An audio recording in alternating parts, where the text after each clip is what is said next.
Hello friends, welcome to my channel. இன்றைக்கி நம்ம வீடியோவில் ஒரு கப் அவலும் பொட்டுக்கடலையும் வச்சு ரொம்ப சிம்பிளான மெத்தடில் ஒரு 20 நிமிஷத்துக்குள்ள டக்குன்னு ஒரு இன்ஸ்டன்ட் ஸ்வீட் ரெசிபி செய்கிறது எப்படின்னு பார்க்கலாங்க. ஸ்கூல்லேருந்து வர குழந்தைகளுக்கு ஸ்நாக்ஸ் கேட்கும்போது இந்த மாதிரி செஞ்சு கொடுத்து பாருங்கள், விரும்பி சாப்பிடுவாங்க. வாங்க எப்படி பண்ணுறதுன்னு பார்க்கலாம். ஸ்டவ்வில் ஒரு பேன் வச்சுருக்கீங்க. பேன் நல்லா சூடானதுக்கப்புறமா அதில் ஒரு கப் அளவுக்கு வெள்ளை அவல் சேர்த்துக்கலாம். வெள்ளை அவல் இல்லைங்க, நீங்கள் சிகப்பு அவலும் சேர்த்துக்கலாம். சேர்த்துட்டு ஒரு 5 நிமிஷத்துக்கிட்ட மீடியம் ஃப்ளேமில் வச்சு இந்த அவல் நல்லா மொறு மொறுன்னு வறுப்பட்டு வரணும். அந்தளவுக்கு நல்லா வறுத்து எடுத்துக்கலாம். இதோட நேரம் லைட்டாக ப்ரௌன் கலரில் மாறுற மாதிரி நான் வறுத்து எடுக்க போகிறேன். நல்லா மொறு மொறுன்னு வறுத்து எடுக்கணுங்க. ஒரு 5 நிமிஷத்துக்கிட்ட மீடியம் ஃப்ளேமில் வறுத்ததுக்கப்புறம் பார்த்தீங்கன்னா உங்களுக்கு பார்த்தாவே தெரியும், லைட்டாக பொன்னிறமாக வறுப்பட்டு வர ஆரம்பிக்குது. இந்த டைமில் இதை ஃப்ளேம் ஆஃப் பண்ணிட்டு ஒரு பிளேட்டில் மாற்றி கொஞ்சம் கூட சூடு இல்லாமல் நல்லா ஆற வச்சு எடுத்துக்கலாங்க. அடுத்ததாக அதே பேனில் எந்த கப்பில் அவல் எடுத்தேனோ அதே கப்பில் 1/4 கப் அளவுக்கு பச்சை வேர்க்கடலை சேர்த்துக்கிறேன். இது நல்லா தோல் பிரிஞ்சு மொறு மொறுன்னு வறுப்பட்டு வரணும். அந்தளவுக்கு நல்லா வறுத்து எடுத்துக்கலாம். நீங்கள் வறுத்த வேர்க்கடலை சேர்த்துனீங்கன்னா தோல் நீக்கிட்டு ஒரு 2 நிமிஷம் மட்டும் நல்லா சூடு பண்ணி எடுத்துக்கோங்க. இப்போ பாருங்கள், வேர்க்கடலை நல்லா வறுப்பட்டு தோல் பிரிஞ்சு வர ஆரம்பிச்சிருச்சு. இப்போ இதையும் தோல் நீக்கிட்டு ஒரு பிளேட்டில் மாற்றி ஆற வச்சு எடுத்துக்கலாங்க. அடுத்ததாக அதே பேனில் ஒரு 10லேருந்து 15 பாதாம் சேர்த்துக்கலாம். சேர்த்துட்டு ஒரு 2லேருந்து 3 நிமிஷம் இந்த பாதாமோட மேல் தோல் நல்லா நிறம் மாதிரி வர அளவுக்கு வறுத்து எடுத்துக்கோங்க.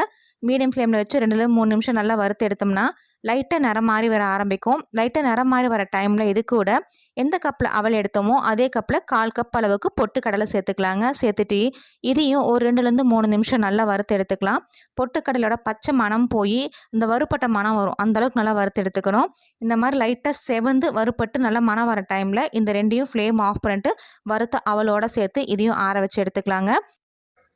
அடுத்ததாக 1/4 கப் அளவுக்கு துருவன தேங்காய் எடுத்திருக்கீங்க. நல்லா ஃப்ரெஷ்ஷான தேங்காயை எடுத்துக்கோங்க. இந்த தேங்காய் கொஞ்சம் கூட ஈரப்பதம் இல்லாமல் நல்லா செவக்க வறுத்து எடுத்துக்கணும். அந்த மாதிரி நல்லா செவக்க வறுத்து எடுக்கும்போது நம்ம ஒரு 10லேருந்து 15 நாள் ஸ்டோர் பண்ணிக்கலாம், கெட்டும் போகாது. நான் இன்றைக்கி 1/4 கப் அளவுக்கு தான் துருவன தேங்காய் எடுத்துருக்கிறேன். நம்ம எடுத்த அவளுக்கு 1/2 கப் அளவுக்கு எடுத்திங்கன்னா இன்னும் நல்லா சுவையாக இருக்கும். நான் இன்றைக்கி 1/4 கப் அளவுக்கு தான் எடுத்துருக்கிறேன். தேங்காயும் நல்லா பொன்னிறமாக வறுப்பட்டதுக்கப்புறமா இதையும் அவளோட சேர்த்து நல்லா ஆற வச்சு எடுத்துக்கலாங்க. அவள் பார்த்தீங்கன்னா நல்லா ஆறுனதுக்கப்புறம் இப்படி பொடிக்கும்போது நல்லா அப்படி உதிரி உதிரியாக பொடிஞ்சு போகணும். அந்த அளவுக்கு நல்லா வறுத்து எடுத்துக்கணும். இப்போ இந்த அவல் எல்லாத்தையுமே நம்ம ஒரு ட்ரையான மிக்சர் ஜாரில் சேர்த்துக்கலாம். மிக்சர் ஜார் கொஞ்சம் கூட ஈரலாமல் நல்லா ட்ரையாக இருக்கணுங்க. அதில் நம்ம வறுத்து வச்சுருந்த அவல், தேங்காய், பொட்டுக்கடலை, பாதாம் இந்த 4 மட்டும் சேர்த்துக்கலாங்க. சேர்த்துட்டு இதை பல்ஸ் மோடில் 2 டைம் அடிச்சிடுங்க. அவல் வந்து நல்லா மொறு மொறுன்னு வறுத்து எடுத்துருக்குறோம். அதே மாதிரி தேங்காயும் நல்லா பொன்னிறமாக வறுத்து எடுத்துருக்குறோம். ரொம்ப அதிகமாக அடிச்சிடக்கூடாது, பல்ஸ் மோடில் பொடிக்கணும். அதுக்கு முன்னாடி இது கூட 2 ஏலக்காய் சேர்த்துட்டு பல்ஸ் மோடில் 2 டைமில் நான் காமிச்சிருக்க மாதிரி இது மாதிரி கொரன்னு அரைச்சி எடுத்துக்கோங்க.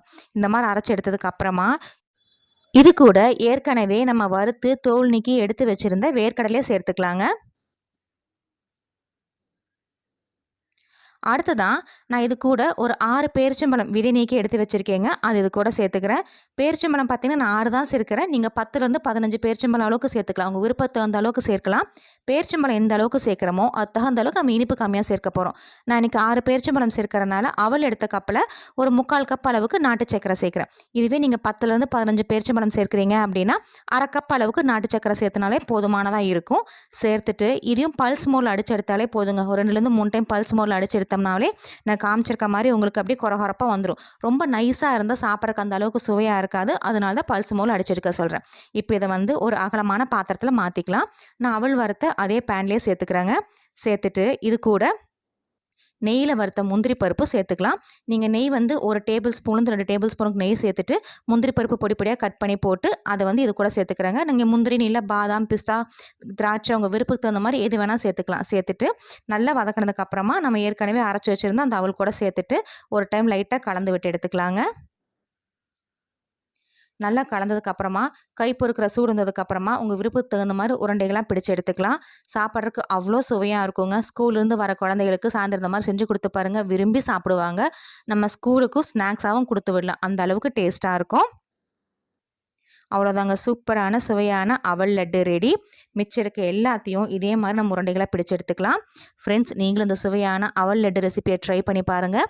ட்ரை பண்ணி பார்த்துட்டு உங்கள் கமெண்ட்ஸுங்களை சொல்லுங்கள். உங்களுக்கு இந்த வீடியோ பிடிச்சிருந்தா மறக்காமல் நம்ம சேனலுக்கு சப்ஸ்கிரைப் பண்ணுங்கள்.